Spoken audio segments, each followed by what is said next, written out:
Suspense. And the producer of radio's outstanding theater of thrills, the master of mystery and adventure, William N. Robeson. You are about to experience one of the most terrifying half hours in your entire life. Three Skeleton Key, starring Vincent Price. Oh, yes, I realize superlatives tend to lose their significance by overuse. How many times have you been promised that a story would be the funniest, or the most dramatic, or the most exciting, only to find that it failed to live up to its advertising? The story you are about to hear is an exception. It is unconditionally guaranteed to chill your blood, unless you happen to love rats. We begin now with Mr. Vincent Price in Three Skeleton Key, a play well calculated to keep you in suspense.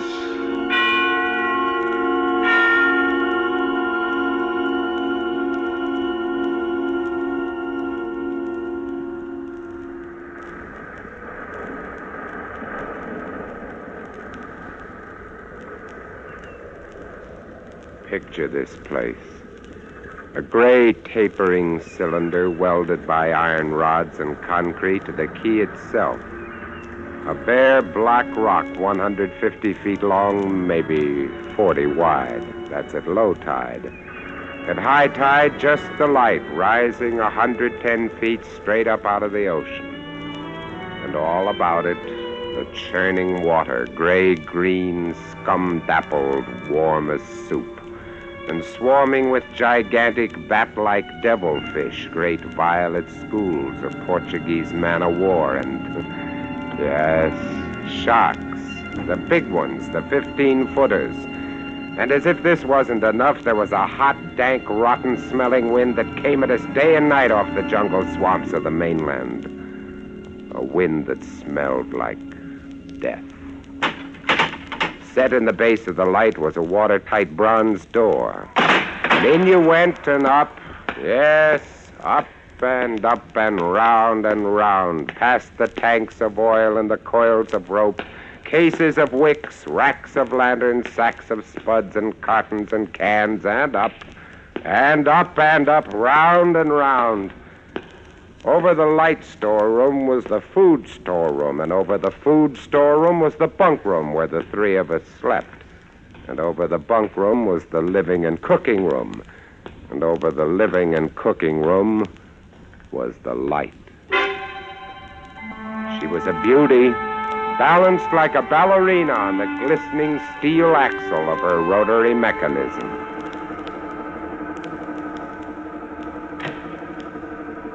And at night you'd lie there on the stone deck of the gallery with her revolving smoothly and quietly over your head, easing her bright white eye 360 degrees around the horizon.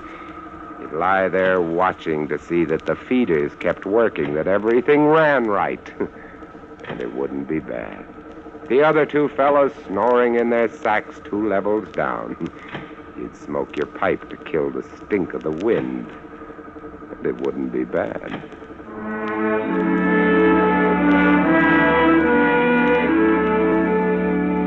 About those other two, Louis and Auguste. What a pair. Louis, he was head man, was a big fellow from the Basque country, black beard, little hard black eyes, and a pair of arms that I tell you, those arms were as big around as my legs. Yeah, head man he was, and what word he let go was law. A silent fellow, and although I spent my first 2 weeks trying to strike up a real conversation, the most I could ever get out of him was... I took up this profession because I don't like people. They talk too much. It's quiet work, light tending. Let's keep it that way. You understand? You're getting to be as bad as Auguste. I thought maybe... That was Louis. And when he accused me of becoming like Auguste, I quieted down, because Auguste was the talkingest man I've ever met. The talkingest and the ugliest. He was hunchbacked, stood 4 feet high, had red hair and big blue eyes. It seems he'd been an actor in Paris. Played in over 200 different productions, dear boy. That's a grand guignol. Oh, but it was monstrous. Horrible. The way we used to scare the audience.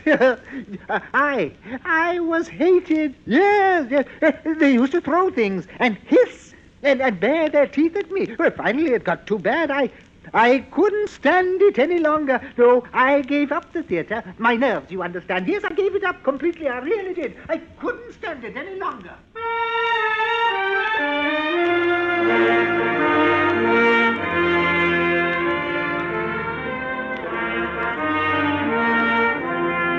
It all started one morning at 2:30. I was on watch, lying on the cool stone deck, pulling on my pipe, staring out at the blackness, the phosphorescent combers, and the big yellow stars, when out of the corner of my eye, I noticed something show up for a second. Something the light had touched, far off. I waited for her to come around again, and when she did, there it was. A three-master, a big one, about a half-mile off, and coming down out of the nor-northwest, coming straight for us. You must understand, our light was where it was for a very good reason. Dangerous submerged reefs surrounded us, and ships kept clear, but this one, this sailing vessel, was coming straight on. I went over to the gallery door and yelled, "Louis! Louis! What? Ship headed for the reefs! Coming right up!" I had the glasses out now. Couldn't read her name, but I could see her quite plainly. All sails set, the foam creaming away under her bow, her beautiful lines. A Dutch ship, I guessed her. But why didn't she turn? Every time it passed, our light hit her with the glare of day. Ship? Where? Nor-northwest. The light will touch her in a moment. Can't they see? Look at her. She just keeps coming on. The square heads. What is it? What is it? Watch nor-northwest. I know what it is. What? The Dutchman, the Flying Dutchman. She's derelict. That's it. Derelict? Abandoned. The crew left her for some reason or other, but instead of sinking, she's gone on, running before every wind. She'll not run long. Not with these reefs to break her up. A beautiful ship. Now, why would men leave a beautiful ship like that?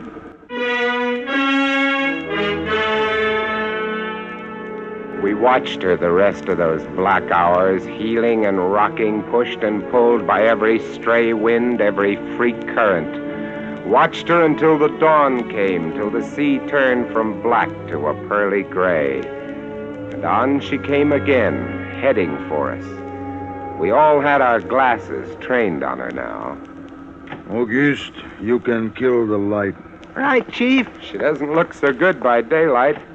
Do you think she'll ground this time? I say, do you think she'll ground this time? This is impossible. Absolutely impossible. Why? Here, take my glasses. They're stronger than yours. All right. What is it? I had to focus, and then my breath froze in my throat.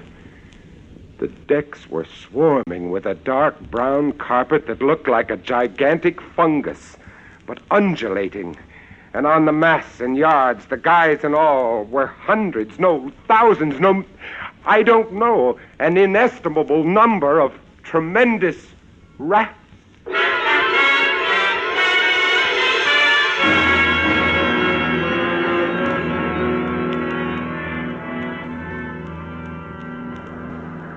See them? Yes, I see them. Now we know why she's a derelict. Yes, now we know. What are you two doing? Here, give me a look. Yes, give him the glasses. Take a good look, Chatterbox. Huh? Give you something to talk about. She's still heading for us. Yeah. Look, if she's going to turn, she'd better turn soon. Suppose she doesn't. You mean suppose she piles up on the key? It's low tide. Yeah. Yes, it is. Well, where's all the conversation? Auguste? No. Ah? No. She's still coming on. Go away. Turn. Go away. Turn, will you? Turn, I say. I pray you, turn.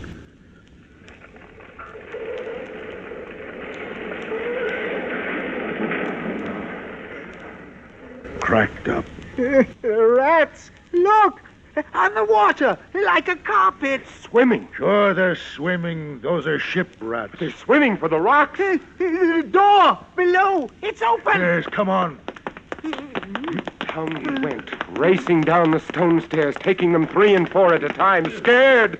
You can bet we were scared. Auguste, you get the windows. Maybe they can climb. We don't know. Right, Chief, but hurry. Hurry. See them? No. Oh, yes, I do, yes. Up at the other end of the rock. Look at them. Me! They smell us. Here they come. Close the door.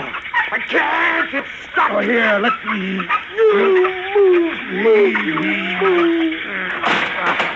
You made it. Holy. That was close. One got in. Look, there. We'll get him. Watch it. He's... Kick him. Oh, what a brute. It's as big as a tomcat. Bigger. His eyes were wild and red, his teeth long and sharp and yellow. He went for us, starving, ravenous. And we fought him, fought that one rat all over the room. It was, oh, believe me, I do not exaggerate. It was like fighting a panther. Got him. We'd better get aloft. Yes. We ran up the winding staircase. We passed the tiny windows of the various levels. And at every one was a thick, wriggling, screaming curtain of brown fur. I was ahead of Louis, and I dreaded each successive level. Suppose they had found a way in. Look at them. Oh, will you look at them? It's a nightmare. Will you look at them? The air of the gallery was thick and fetid with the stink of them.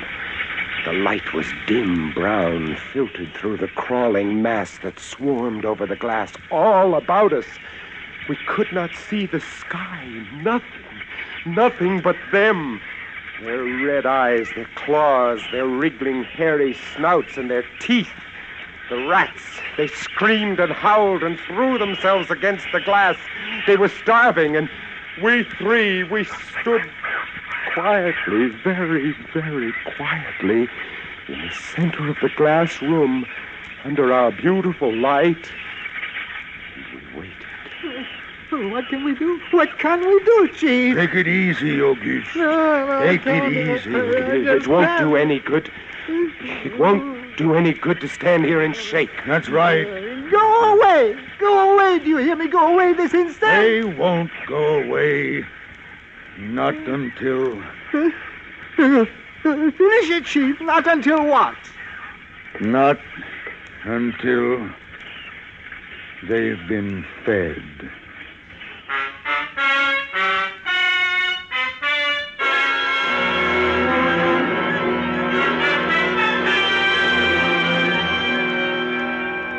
You can take just so much horror, and then you get used to it. And they were interesting to watch, you know.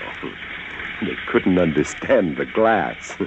They could see us and they could rush at us, but that thin, invisible barrier held them off, stopped them. From time to time, we caught a glimpse of the rocks below. More rats down there, swarming brown velvet in the bright tropical sunlight. And then the tide began to rise. If only it had drowned some of them. Ship rats don't drown. You can't drown one of them. Look, they're all climbing up the tower. Yeah, this bunch around us is getting thicker. Say, what's the time, huh? 6:15. You've got first watch. Yes, Wake that's me right. at 10. I will. Come along, Auguste. It was getting dark. One side of the room was lit a soft, filtered red. Sunset through the rats. Oh, very pretty. I set the wicks, checked my fuel, and then lit the lamp. It caught them, lit them in their gigantic wriggling web of pale, hairless bellies, twitching red tails, bright eyes. And then I started the rotary motor.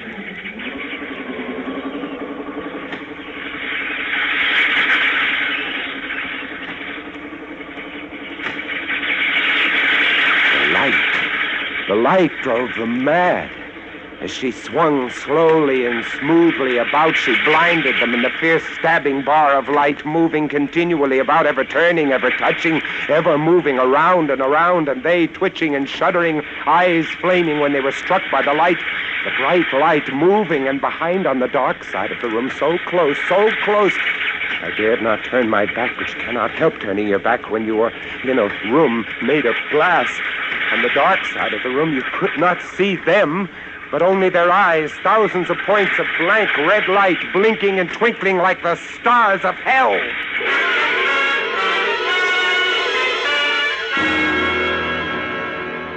Louis relieved me at 10. But as you may imagine, I didn't get much sleep that night. And when I came up into the gallery early the next morning, there stood Auguste. He was bowing to the rats, waving his arms, and so help me, making a speech. My dear audience, I am going to play once again that magnificent role which made me the toast of the Paris theater. Prelate, the evil genius of the medieval underworld. I am he who did guide the dark soul of the Marechal into the nether paths. Do not be frightened, little children. I will not hurt you much. He kept turning. I stood staring at him, horror-struck, but he didn't notice me. The man had gone mad. He kept turning, telling his stories to all the rats, leaving not one out. Auguste! Auguste! Another one. A latecomer. Take a seat on the aisle, dear Patrick. Oh, stop it! Stop it! He didn't stop. He went on, bowing and scraping to the rats, his big blue eyes rolling and winking, his wild red hair waving about him. I grabbed him by the arm and slapped his face. He looked at me like a child, and then his face screwed up. He looked as though he were about to cry. Go below, Auguste. Go on. Very well, then. Later, my dear audience. Later. Matinee today.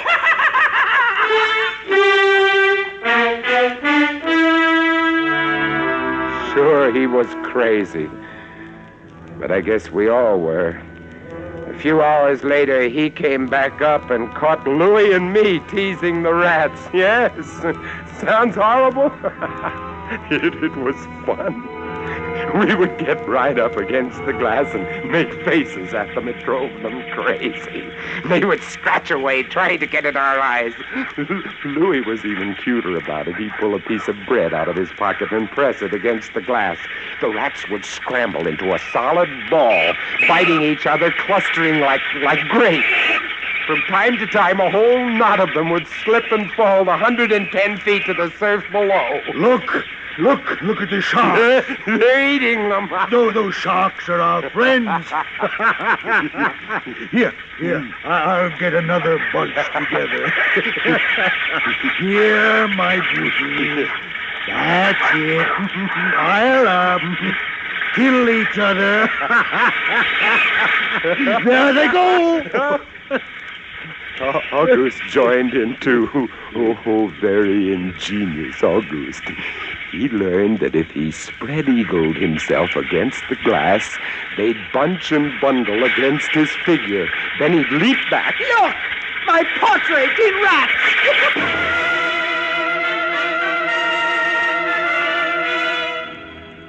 It went on all day, and then I was lying in bed. It was about midnight. I was very tired, and I was just beginning to fall off to sleep when I became conscious of a new sound. I couldn't figure it at first. I got up, lit the lamp, and went to the window. Even as I looked at it, I saw one of the panes begin to sag in. They had eaten the wood away. Louis, come quick. What is it? They found a way in. I held the glass with my hand. Now they were all going crazy, and assured of the success of this maneuver, they were all nibbling away at the wood. Louis ran below and then returned with a large sheet of tin. We spread it against the window and hammered it into place. Even as we did so, I felt the heavy bodies thudding against the other side as the window gave way. That ought to hold. If it doesn't, we're done for. Rats can't eat tin. No, they can't. What was that? I don't know. It came from below. The storeroom window. They're in. They're swarming up the stairs. Drop the trap. Like... Two of them got in. Go after them. We didn't have to go after them. They came at us. I leapt to one side and grabbed a marlin spike, swung and smashed one in midair. I whirled to see Louis with the other. It had ripped his hand open and the blood was pouring all over the place. He held his hand aloft and kicked at the snarling rat. I stepped and swung and got him. My hand. He's got my hand. That's the both of them, Louis. I'll get you something to tie that up. Blood, look at it, my blood. I'm bleeding. Don't worry about it, Louis. Don't worry. Now, here, look. I'll wind this kerchief around it. It'll be okay. Blood. There. Blood. No, it's not bad, just the flesh. My blood. Then I became conscious of a new sound. They were gnawing their way through the wooden trap door. I watched the planks, fascinated, and even as I did, it began to give way. A bristling, whiskery snout showed through. Louis, we've got to go up. The next level was the living quarters and kitchen. I slammed the trap there, too, but it, too, was wood. My blood. What are we going to do? I don't know. They'll be through this one in a moment. The gallery. The trapdoor in the gallery is metal. Good. Come on.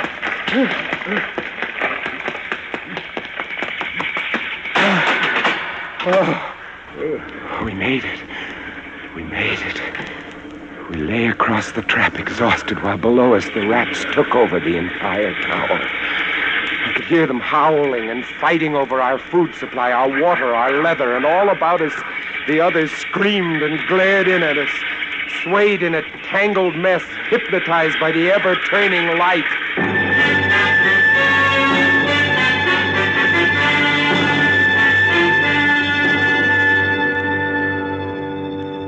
By morning, the air in the little room was horrible. To now, we'd been getting air from the tower below. Now that was sealed off, and so was all our food and water.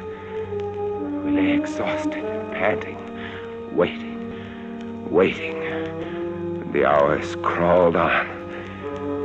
I was almost dozing from fatigue when I saw a sight that brought me to fast. Would you like to come in, my beauties? Will you? I hold the powers of life and death, and I can let you in, you know. Auguste was standing by the glass, and in one hand he held a big wrench. He was tapping the glass gently, not quite hard enough to break it. I eased myself to my feet and slowly, very slowly, I tiptoed toward him. All I have to do is tap just a little harder and... I found a coil of wire in the toolkit, and I trussed him up, fastened him to a stanchion in the center of the room. Louis was of no help. He lay on his side looking at his bloody hand, weak and sick as a baby. So there I was, a lunatic and a coward for company, and all about watching our little drama, the rats.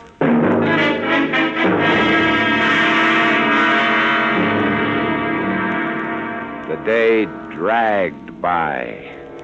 The supply boat wasn't due for another 12 days. I don't know what they could have done if they had come. And we had only one way of summoning them. That was to shoot off distress rockets, but the rockets were 4 floors below. And even if they'd been right there in the gallery, I couldn't have opened a window to fire them. That night I tended the light, but its flame was devouring our oxygen. The following day we lay, thirst-tormented, starving, waiting. The following night I again tended the light, but the small supply of spare wicking we kept in the gallery had become exhausted, and quite suddenly, at about midnight, the light went out. There was nothing I could do. Wicks were stored 3 levels below. Nothing I could do, nothing. From time to time, I'd strike a match to see the clock. And when I did, it lit up the million red eyes about us, all about us, watching, waiting. Below it had grown quiet. They'd cleaned us out, and now they, too, were waiting. All waiting. And then the rats, quite suddenly, were silent. And then I heard it.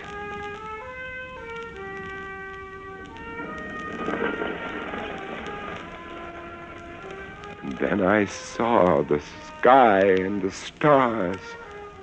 The rats were gone. I went to the glass. Out there on the water, a small freighter, a banana boat showing a few lights, came softly and innocently at us. The light was out. They didn't know. I wanted to open the windows, to call out to them, to warn them somehow, but I was afraid. What if the rats were hiding from me, tricking me? So I waited. She grounded very softly on a reef not 200 yards from the quay.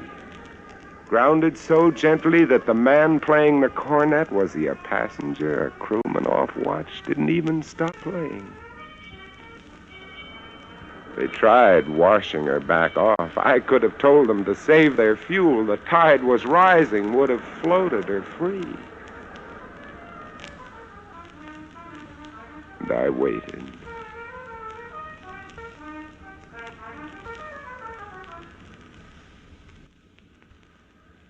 Well, that's all. That's the story. The sun came up and there wasn't a rat on the whole quay.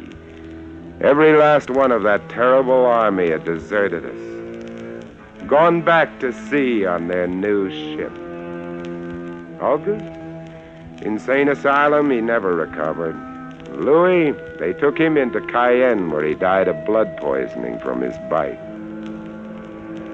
Life on 3 Skeleton Key isn't bad these days. But sometimes, when I see a strange vessel approaching, I get a little nervous. Sure. Somewhere on the seas, there's a little banana boat without a crew. That is, without a human crew.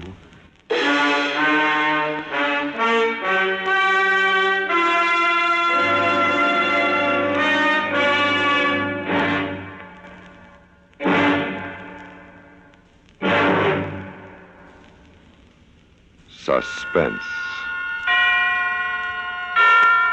in which Vincent Price starred in 3 Skeleton Key with John Dehner and Ben Wright. Suspense. Suspense is written and directed in Hollywood by William N. Robeson. 3 Skeleton Key was adapted by James Poe from the story by George G. Tuduz. Leith Stevens composed and conducted the original score. Sound pattern by Cliff Thorsness, Gus Bays, and Ray Kemper. George Walsh speaking. Suspense is presented by the United States Armed Forces Radio and Television Service.